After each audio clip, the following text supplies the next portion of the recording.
영수회담을 한다면 의제를 특별히 제한할 필요도 없고, 저는 제한 없이 현재 제기되는 우리 국민들께서 관심 가질 사안, 또 국가 경영에 국정의 중요한 사안들은 다 논의할 수 있다고 생각합니다. 지금부터 이재명 대표와의 우리 기자 여러분들과의 간담회를 진행하도록 하겠습니다. 먼저 우리 기자단 간사이신 이데일리의 이수빈 기자님, 질문 먼저 해주시기 바랍니다. 네, 전당대회 기간 수고 많으셨다는 말씀 먼저 드립니다. 지금 새로 꾸려진 이재명 신임 지도부에서 단일 대우 대여 투쟁이 더 강화될 것으로 예상이 되는데 좀 중도층으로 확장에 한계가 있다는 지적도 있어서요. 이기 지도부를 어떻게 운영하면서 이 과제를 해결하실 건지 여쭙고 싶습니다. 저는 지금 말씀하신 부분에 좀 다른 의견이 있습니다. 중도층이라고 보통 불리는 우리 국민들께서는 특정 당에 무조건적으로 경도된 것이 아니라 합리적으로 판단하는 합리적 계층이라 이렇게 저는 속에 생각합니다. 중간쯤 계시는 분들이 아니라 합리적으로 판단하는 분들이셔서 야당이 야당으로서의 역할을 제대로 하는 것에 대해서 다른 의견을 가질 것 같지는 않습니다. 윤석열 정권이 국민의 상식에 어긋나는 폭주를 계속하고 있어서 야당으로서 이 정권의 부당한 폭주를 제어하는 것, 견제하는 것은 야당의 본질적인 역할입니다. 당연히 정권이 국민의 눈높이에 맞지 않게 또 주권자인 국민의 뜻에 어긋나는 방향으로 계속 간다면 우리로서는 국민의 뜻을 쫓아서 강력하게 그 정권의 퇴행과 독주를 저지해야 되는 책임이 있는 것입니다. 최근에 8.15 광복절을 둘러싸고 생긴 사태라든지 또는 인사 정책 등을 보면 우리 국민들께서는 이 정권에 대해서 우리 야당의 더불어민주당의 강력한 견제와 감시 역할을 요구하실 것으로 생각이 됩니다. 야당의 본질적인 역할을 우리 국민들께서 또 중도층 합리적인 판단을 하던 분들께서 오히려 저는 권장하고 격려해 주실 것으로 믿습니다. 네, 다음 연합 오규진 기자님께 마이크 드리겠습니다. 네, 질문 기회 주셔서 감사합니다. 연합뉴스의 오규진이라고 합니다. 오늘 이제 수락 연설문에서 영수회담을 제안을 하셨는데 이게 좀 어느 정도의 의제까지 논의를 하시고자 하는지가 좀 궁금합니다. 이게 또 한동훈 대표한테 좀 제안한 최상병 특검법 추진도 과 함께 이제 대통령과의 회담에서도 이 특검법 수용을 좀 요구를 하시는지, 또 김건희 여사 특검법 수용도 대통령께 요구를 하실지 이 두 가지 부분이 좀 궁금했습니다. 윤석열 대통령께서 대한민국의 국정에 대한 최종 책임, 행정 수반의 역할을 하고 계십니다. 국회가 입법기관으로서 하는 입법 행동에 대해서 여당이 동의하지 않았다는 이유로 예외 없이 거부권을 행사하는 것은 결코 바람직하지 않는 방향입니다. 영수회담을 한다면 의제를 특별히 제한할 필요도 없고, 저는 제한 없이 현재 제기되는 우리 국민들께서 관심 가질 사안, 또 국가 경영에 국정의 중요한 사안들은 다 논의할 수 있다고 생각합니다. 저는 용산에서 대통령실에서 의제를 제안하자고 한다면 그 제한된 의제만이라도 만나서 대화할 의사가 있습니다. 방식이나 의제나 관계없이 지금 대한민국이 너무나 여러 가지 측면에서 위기 국면이기 때문에 이 국면을 타개하기 위해서는 영수회담을 통한 논의와 의견 조정이 꼭 필요하겠다, 이렇게 생각합니다. 네, 다음으로 채널A 이상원 기자, 네, 마이크 드리겠습니다. 네. 네, 대표님 당선 축하드립니다. 네, 이어서 좀 질문을 드리겠습니다. 수락 연설문에서 발표를 하시긴 하셨지만 이제 한동훈 국민의힘 대표가 제안한 제3자안에 대해서 그동안 반대 입장을 좀 밝혀오셨는데요. 당내에서도 그렇고 제3자 추천 수용이 가능하다는 입장을 오늘 밝히셨습니다. 생각을 좀 바꾸신 이유가 좀 궁금합니다. 저는 아직도 그 생각을 바꾼 건 아닙니다. 여전히 정권에 책임이 있어 보이는 사안을 수사하는 데서 정권에 선택권을 주는 것 또는 그에 준하는 것 그리 바람직하지 않다. 기존의 관행대로 정권의 구정 비리에 관한 사안이라면 당연히 야당이 추천하는 게 맞다는 생각을 갖고 있습니다. 그러나 또 의회 구조의 한계도 있기 때문에 지금 당대표 직무대행을 조금 전까지 수행하셨던 박찬대 원내대표께서 가능성을 열어놓고 말씀을 이미 하셨기 때문에 그 부분까지 포함해서 같이 논의하자라는 것입니다. 정치라고 하는 것이 내 뜻대로 다 하면 가장 좋겠지만 그러나 그럴 수 없는 것이 정치의 본질이기 때문에 의견이 접근되지 않는 부분들에 대해서는 일방적으로 강행해서 관철할 수 있는 게 아니라면 합리적 수준의 조정도 할 수 있는 게 정치 아닌가 그렇게 생각합니다. 고집대로 해서 할 수 있으면 그렇게 하겠지만 현실적인 문제들을 고민하지 않을 수 없는 상황이다. 그 점을 우리 당대표 직무대행께서 감안하시고 하신 말씀으로 생각되고 당이란 누가 말했든 이미 당이 한번 얘기를 했으면 그 기조를 가급적이면 유지하는 게 바람직하다고 생각합니다. 네, 지정된 우리 기자님들 질문은 끝났고요. 지금부터는 자유롭게 소속사와 성명 말씀해 주시고 네, 말씀해 주세요. 네. 안녕하세요. 시사인의 전혜영 기자입니다. 국민연금에 대해서 정부가 세대별로 보험료를 차등화하는 방식의 연금 개혁안을 고민하고 있다고 하는데 이 세대별 연금 보험료 차등에 대해서 대표님 어떤 입장이신지 궁금합니다.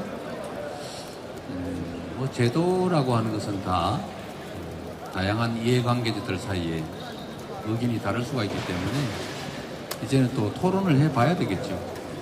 그리고 연금 문제는 모든 국민들이 만족할 안이란 불가능합니다. 어떻게 타협하고 조정할 것이냐가 핵심이기 때문에 제안된 안에 대해서 국민 여론도 수렴하고 또 전문적 검토도 거쳐서 천천히 판단하도록 하겠습니다. 근데 문제는 정말로 연금 개혁을 할 의지가 있는지 조금은 걱정이 되긴 합니다. 전에 이미 요구했던 것들을 저희가 100% 수용하겠다고 했는데도 갑자기 뒤로 물러서서 구조 개혁까지 한꺼번에 하자고 하는 바람에 결렬이 됐는데 진정성을 가지고 국가 주요 과제에 대해서는 진정성을 가지고 좀 접근해 주시기를 부탁드립니다. 네, 그다음 우리 폴리뉴스 김능구 기자님 질문 한번 주시죠. 대표님 오랜만에 반갑습니다. 네. 대표께서 직접 나오셨네요. 그 전례 없이 야당 대표 연임에 도전하셨고 성공하였습니다. 제가 볼 때는 이재명 대표 이의 체제는 일기와는 전혀 다를 것이라고 저는 예상합니다. 말하자면 오늘 또 수권 정당을 강조하셨는데 정권 교체를 위해서라도 또 대표님이 가장 어려우신 사울리스크 극복을 위해서라도 이기 대표 체제는 저는 완전히 달라질 거라 생각하는데 거기에 대해서 구상 부탁드리겠습니다. 지금까지 해왔던 것 중에서 더 좋은 방법이 있는데 안 했을 리가 있겠습니까? 지금까지도 최선을 다했고 앞으로도 획기적인 그런 방안이 생기면 모르겠는데 정치에서 그런 획기적 방법이 갑자기 생겨나지는 않는 것 같습니다. 있다면 이미 했겠지요.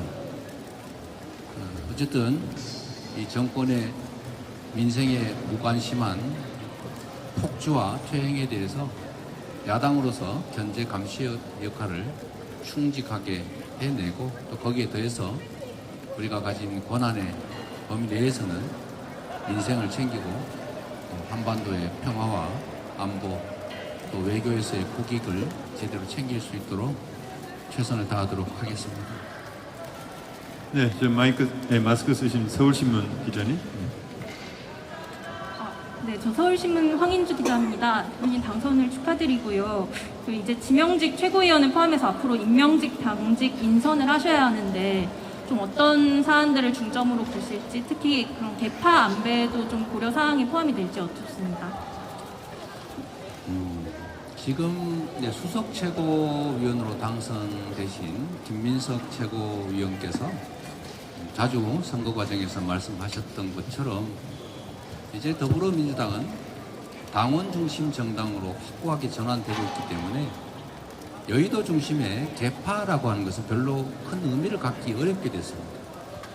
앞으로 당원 중심성이 좀 더 강화되고 나면 의원들끼리 이런저런 연구들, 모임들을 통해서 무슨 정치적 의사결정을 독점하거나 아니면 주로 의사결정을 주로 행사하는 그런 일들은 쉽지 않을 겁니다. 그래서 앞으로 인사도 그렇고 좀 당내에 실제로 존재하는 개파라고 할까 그런 것들은 크게 작동을 못할 거라서 그런 안배 측면도 뭐 배관시할 수는 없겠지만 가급적 역량 중심으로 인사를 하는 게 바람직하지 않겠느냐 이렇게 생각합니다. 네, 한두 분만 더 받겠습니다. 네, 앞에. 안녕하세요, 대표님. 조선비즈 박지영 기자라고 합니다. 그 종부세, 금투세, 상속세 완화에 대해서 이제 꾸준히 말씀해 주셨는데요. 이번에 새롭게 당대표에 선출되시면서 앞으로 일을 어떻게 추진하실지 궁금하고 또 당내에 지금 이견이 있는 상태인데 이를 어떻게 극복해 나가실지가 궁금합니다. 네. 정책 현안에 대한 당내 이견은 건강한 정당이라는 증거입니다. 대개 정책을 둘러싼 논쟁이 벌어지면 당내 이견이 있고 그걸 조정하는 과정이라고 봐주시면 좋을 텐데 또 나쁘게 보면 또 싸우는구나 이렇게 볼 수도 있을 겁니다. 그런데 당은 김두관 후보께서 계속 말씀하신 것처럼 다양성이 생명이고 본질입니다. 당연히 정책에 대해서는 의견이 다를 수가 있습니다. 국회의원들이 무려 170명을 넘는 정당에서 언제나 어떤 정책에 대해서 똑같은 생각을 한다는 것도 현실적이지 않고 또 어떤 정책에 대해서 지도부가 결정하면 무조건 따르는 방식도 결코 바람직하지가 않습니다. 초기 논의는 누구나 시작할 수 있고 그 초기 논의에서 찬성, 반대, 연기, 폐지, 심지어 강행 이런 여러 가지 입장이 있을 수 있는데 그런 점들은 현재 상황 또 우리가 닥칠 미래에 예상되는 실상 이런 것들을 고려해서 최적의 안을 또 만들어내야 되겠죠. 뭐든지 한번 만들었다고 그게 영구불변의 진리는 아닌 것이고 또 필요에 따라 수정할 수도 있는 것입니다. 지금 세금 얘기가 나와서 한 말씀 좀 드리면 이 상속세 논쟁도 또 시작이 되는 것 같아요. 금투세나 종부세에 대해서는 이때까지 말씀 많이 드렸으니까 이 상속세 부분에 대해서 한 말씀을 좀 드리면 저는 상속세 세율을 인하하는 것은 반대합니다. 세율을 인하하게 되면 중산층이든 서민이든 아니면 초부자든 똑같이 초고액을 상속받아도 세율이 떨어져서 상속세가 줄어들게 됩니다. 그건 초부자 감세에 해당이 되겠죠.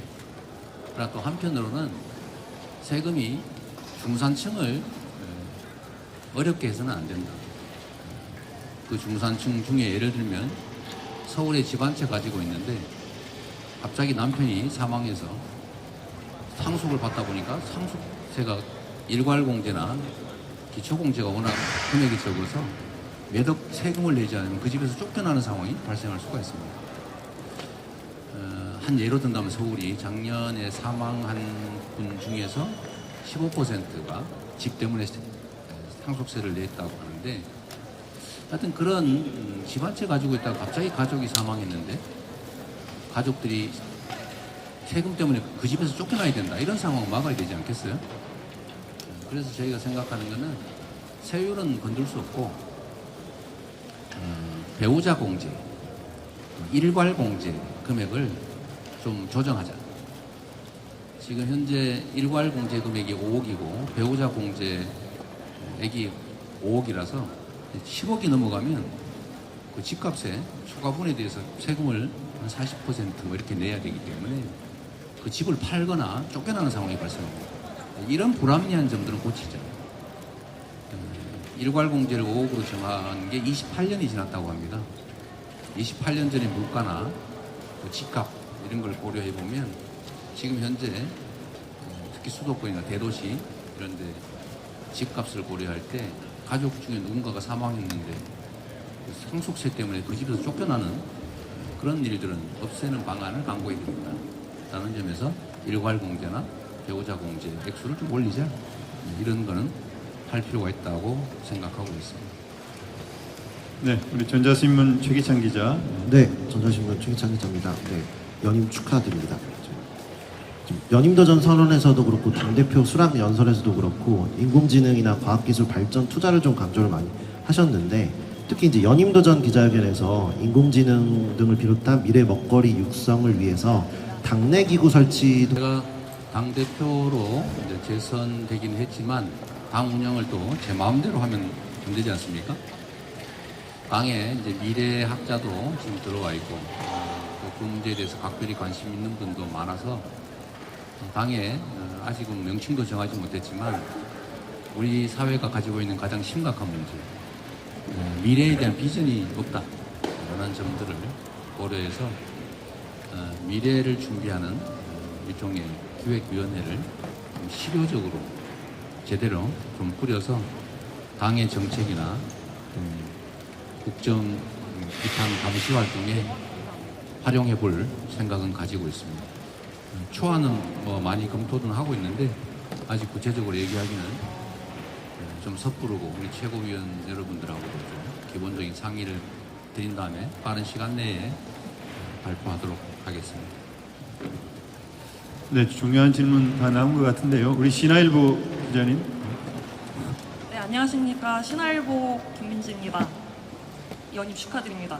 수락 연설문을 보니까 지구당 부활에 대해서 이야기를 하셨는데 170석을 갖고 있는 원내 의원들께는 조금 불리할 수 있다고 생각하는데 지구당 부활에 대한 이견이 조금 예상되기도 합니다. 혹시 이거에 대해서 어떻게 하실지 구체적인 방안을 좀 여쭤보고 싶습니다. 뭐 아시는 것처럼 고비용 정치, 그러니까 지구당 운영에 돈이 많이 든다. 결국 정치 부정의 부정 정치 자금 문제에 근거가 되지 않냐라고 해서 폐지했습니다. 그런 좋은 측면도 있는데 또 한편으로 보면 이미 성안에 들어간 즉 원내 당선된 국회의원 말고 그에 경쟁하는 상대한테는 기회를 완전히 박탈한 겁니다. 원내 국회의원은 정치 후원도 받고 정치 활동도 공식적으로 할 수 있고 더군다나 보수까지 받는데 이미 큰 성을 가지고 있는 거죠. 근데 거기에 도전하는 사람은 정치 후원도 못 받고 하다못해 지역 사무실도 못 내고 어떤 공식적 활동도 못하게 막고 있는 게 정치 기회 평등이라는 측면에서 바람직하지 않다는 생각을 일단 합니다. 좀 더 도전자들이 완전히 공평하지 못하겠지만 그래도 어느 정도 공정한 환경 속에서 경쟁할 수 있게 하는 게 필요하다는 게 첫째 이유고 두 번째는 지금 민주당은 호남에서 석권을 했고 또 국민의힘은 영남에서 대구, 경북, 부산은 할 것 없이 거의 석권하다시피 지금 하고 있는데 이게 사실상의 일종의 지역 정당적 성격을 갖는 것이고 이걸 극복하지 못하면 우리나라 정치 발전이 상당히 제한된다라는 생각을 합니다. 마침 한동훈 대표도 명시적으로 약속했기 때문에 저는 한 입으로 두 말 하지 않을 것이다 라고 믿고 싶고 우리 민주당도 저번 전당대회 때 제가 공약했던 것인데 여러 가지 이유로 지키지 못했습니다. 이번에도 마찬가지로 그 약속을 하고 어떻게든지 관찰해서 정치적 기회의 공평성, 지역주의 극복에 단초를 좀 열어보고 싶습니다. 그 외에도 할 정치 개혁 과제는 많지만 서로 합의되는, 서로 이미 공언한 것들은 지금이라도 또 일부라도 실행하자라는 게, 또 빠르게 실행하자라는 게 제 입장입니다. 네, 마지막으로 우리 일간 경기 우리 홍 기자님. 예, 안녕하세요. 축하드립니다. 대표님께서 오늘 김두관 후보가 대통령 4년 중임제와 다당제 등 개헌을 정견 발표문에 담았는데요. 이재명 대표님도 대선 당시에 공감하셨던 걸로 압니다. 이에 대한 대표님의 생각을 들려주시면 감사합니다. 네, 우리가 87 체제, 87 민주항쟁을 통해서 이 직선제 헌법을 쟁취했지만 그게 사실은 당시에 중임제와 소위 7년 단임제를 절충하면서 어정쩡하게 나온 타협안이었습니다. 지금 30여 년이 지났는데 그 체제는 사실 이제는 몸에 맞지 않는 옷이 된 것 같습니다. 뭐 대부분의 학자, 또 정치인들, 또 언론인 여러분께서도 아마 공감하실 겁니다. 4년 중임제로 하되 국회의 권능이나 권한을 좀 확대하고 대통령의 권한을 좀 줄여서 재신임을 통해서 안정적 국정, 또 책임 정치를 구현하자라는 게 대체적인 의견일 겁니다. 사실은 거의 다 의견이 모아져 있음에도 불구하고 실제로 진행이 안 되는 것은 그 해당되는 시기마다 정치적 이해 득실이 다르기 때문에 합의에 이르지 못하는 것 아닌가 싶습니다. 그래서 저는 그렇게 대선 때 약속했고 제가 당선이 됐더라면 실제로 집행했을 것인데 그러나 지금은 현실이 되지 못하고 있어서 앞으로 그럼 어떻게 할 거냐. 근데 지금 이 얘기를 전면에 내세워서 얘기한다고 한들 현실적인 합의가 될 가능성은 희박하고 괜히 정쟁 요소만 될 것 같아서 좀 단계적으로 하면 좋겠다는 생각을 가지고 있습니다. 예를 들면 선거가 있을 때마다 하나씩 합의되는 거 하나씩 하는 거죠. 예를 들면 5.18 정신, 광주 정신을 헌법 전문에 담는 거 국민의힘이 가끔씩 딴 얘기를 하긴 합니다만 어쨌든 말로는 선거 때마다 약속하는 것이기 때문에 그런 것들은 선거할 때마다 하나씩 고쳐서 넣을 수도 있고 합의되는 것만 부분적으로 개헌을 해 나갈 수도 있겠다, 그런 생각을 합니다. 또 한 가지는 이 권력 구조에 관한 거는 이해관계가 너무 첨예하기 때문에 지금 당장 적용하는 방식이 아니라 몇 년 후 또는 뭐 몇 기가 지난 후부터 시행하는 조건으로 지금 개헌을 해 놓는 게 현실적인 방안일 수도 있겠다, 그런 생각은 하고 있습니다. 네, 이것으로 마치겠습니다. 지금 시간이 많이 지나가지고